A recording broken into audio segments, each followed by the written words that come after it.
pas toujours facile. Vous vous êtes marié à la mairie, il y a un certain temps, et à la mairie, on s'engage à construire une famille, à bien élever ses enfants, et puis être de bons citoyens. À l'Église, il y a des éléments en plus. Premier élément en plus, c'est la fidélité.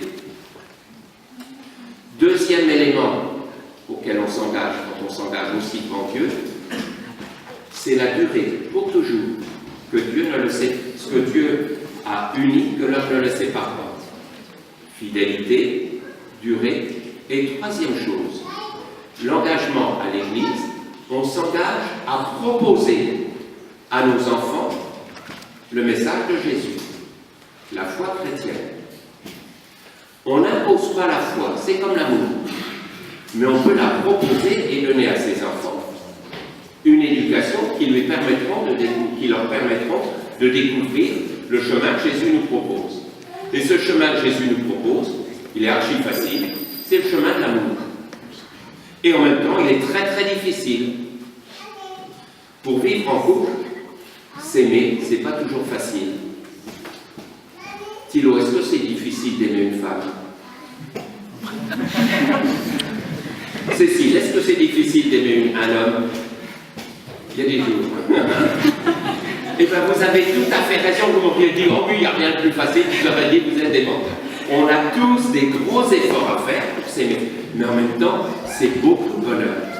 C'est beaucoup de joie, parce que ces efforts sont payants, et ça nous remplit de bonté dans notre cœur. Alors, je voudrais vous proposer 4 éléments sur ce chemin de l'amour. Premier élément, pour arriver à bien s'aimer, lequel? Non, pas celui-là. Le dialogue. Non, mais tu as raison, c'est vrai aussi. Mais pour construire justement la fidélité, le dialogue. Le dialogue, c'est pas seulement se dire tiens, j'ai fait ceci, j'ai fait cela, c'est dire d'abord ses sentiments, ce qu'on ressent devant l'attitude de l'autre, devant l'attitude des amis, devant un spectacle à la télévision, dire ce qu'on ressent. Et quand on dit ce qu'on ressent, tiens, ben, les gamins aujourd'hui ils ont fait ceci, ils ont fait cela, moi ça me gêne ça. Et on en discute. Dialoguer, c'est pas interroger l'autre, c'est essayer de mieux le connaître.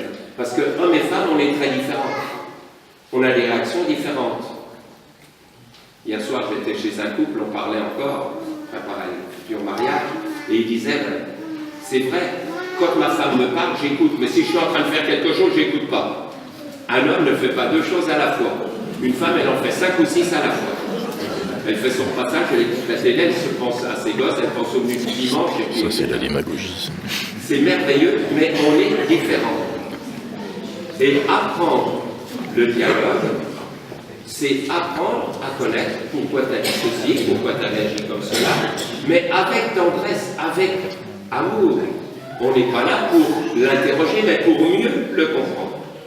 Voilà, alors ça, c'est un travail de toute la vie. Il y a un moment donné, les vieux comme moi, ils disent « Oh ben non, maintenant, ça y est, j'ai compris. » Mais au début, quoi que ça fait 7-8 ans que vous êtes ensemble. Alors vous vous connaissez par cœur ou presque. Mais on a quand même toute la vie à faire cet effort du dialogue. Et c'est drôlement important pour bien se connaître. Alors la première chose, c'est dire ses sentiments. La deuxième chose, c'est quoi?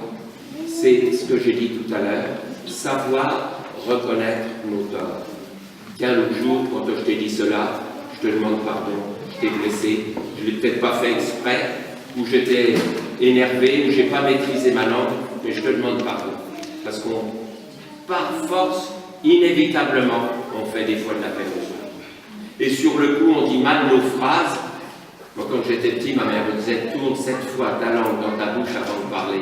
Comme ça, tu diras moins de bêtises. » Et c'est vrai qu'on dit tous des bêtises qui, des fois, blessent les autres. Et savoir s'excuser, demander pardon, c'est la vie. C'est normal.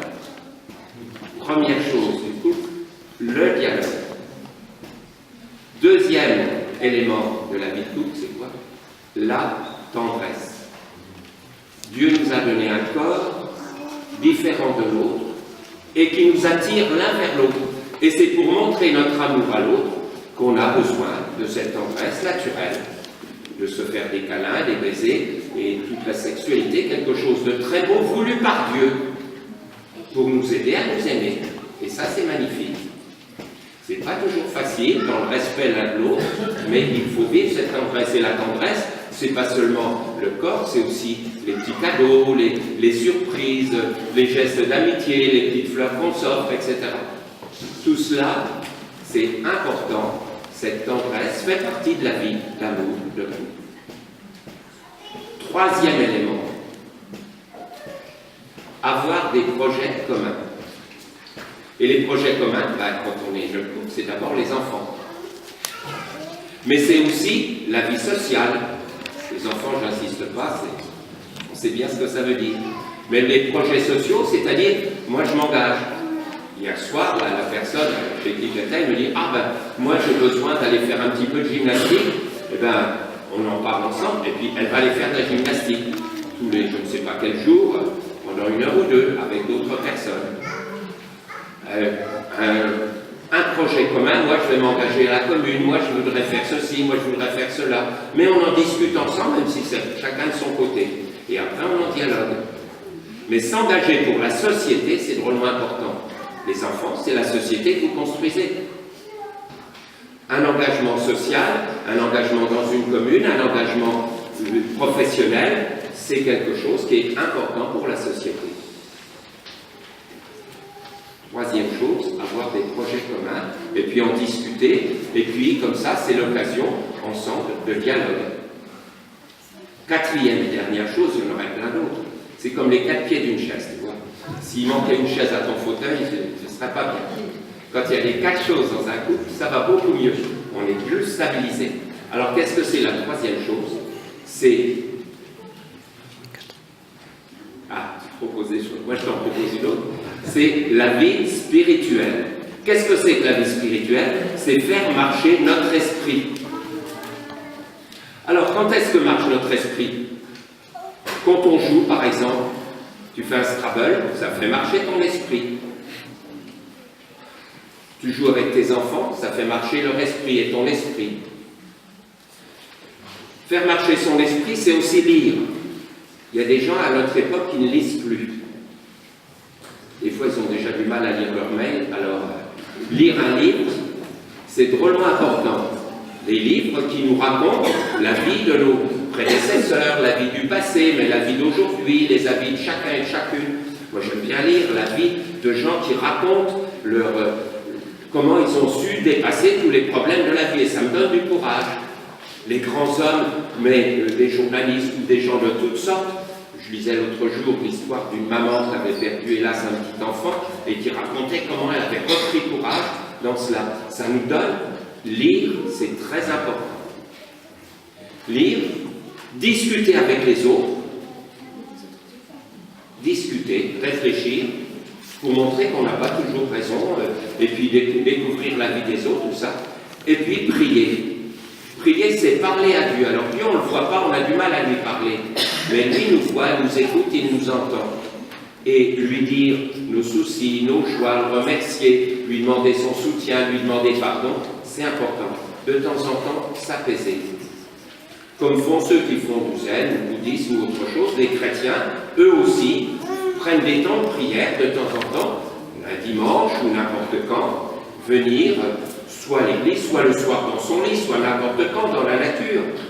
Un jour, je rencontre un monsieur, il me dit « Ah, moi, je rencontre Dieu seulement quand je suis dans une forêt. » Je lui dis « Tant mieux. » Parce qu'il dit « Là, je découvre la merveille qu'est la nature, le Créateur, je l'admire dans son œuvre de création. » Alors, il n'y a pas que la forêt, mais pour ce monsieur-là, c'était ça. Donc, vous voyez, la quatrième chose, la rencontre, la vie spirituelle, la vie de l'esprit. Spiritus en latin, ça veut dire la vie de l'esprit. Et même si on n'est pas chrétien, important de vivre une vie spirituelle. On n'est pas que des animaux, on n'a pas qu'un corps, on a aussi un esprit, une intelligence, un volonté. Et l'ensemble de ces 4 pieds font que votre vie, elle calera bien, comme un fauteuil qui vous plaît. Voilà, alors, rappelons-nous le dialogue, de temps en temps, se fixer un temps, et puis allez, on va discuter. On ferme la télé, on ferme le portable, on ferme la porte à clé, et on discute tous les deux. Et on prend son temps. Et puis si le temps est fini, un bon câlin et ça fait du bien. La tendresse, les projets communs et la vie spirituelle. Si vous retenez ces 4 choses, votre couple tiendra le coup. Voilà. Alors maintenant, avec beaucoup de joie, on va entendre vos engagements. À notre tour, redire le oui de tous nos engagements, qu'ils soient conjugaux ou autres. On a tous des engagements dans la vie sociale. En prononçant le oui des mariés, nous aussi, nous redisons le oui de tous nos engagements.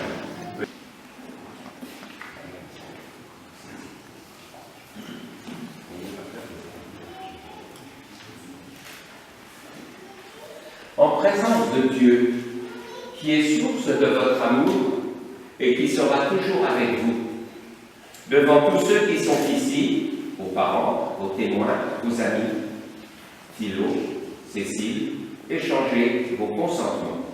Thilo, approchez. Merci. Frage ich, möchte ich uns gemeinsam in die fortsetzen und meine Frau werden?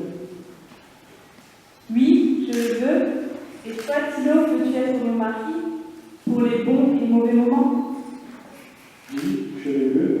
Ja, ich will. Verspreche dir treu zu sein in guten und schlechten Zeiten für den Rest meines Lebens. Vous donnez la main. Devant Dieu et devant la communauté chrétienne, je vous déclare unis par les liens du mariage, au nom du Père et du Fils et du Saint-Esprit. Amen. Je bénis maintenant ces 2 anneaux qui vont porter désormais le nom d'alliance, parce qu'ils vont être à votre doigt le signe de l'alliance que vous venez solennellement d'engager de vous prononcer.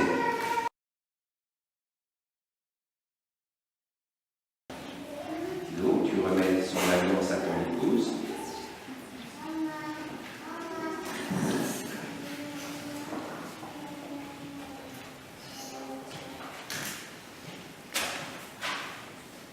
Cécile, vor Gottes Angesicht nehme ich an als meine Frau. Ich verspreche dir, treu zu halten, in guten und schlechten Zeiten, in Gesundheit und Krankheit, bis der Tod uns scheidet.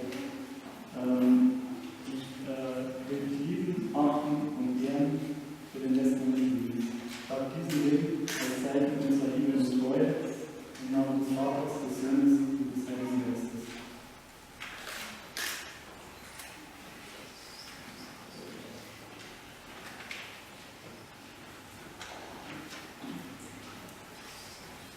Thilo, je te donne cette alliance en signe de mon amour, qu'elle ne quitte jamais ton doigt.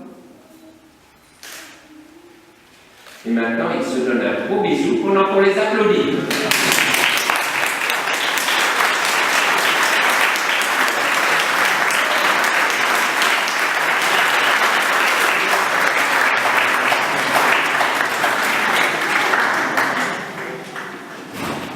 Et ils vont dire une belle prière qu'ils ont préparée et que nous écoutons de tout notre cœur.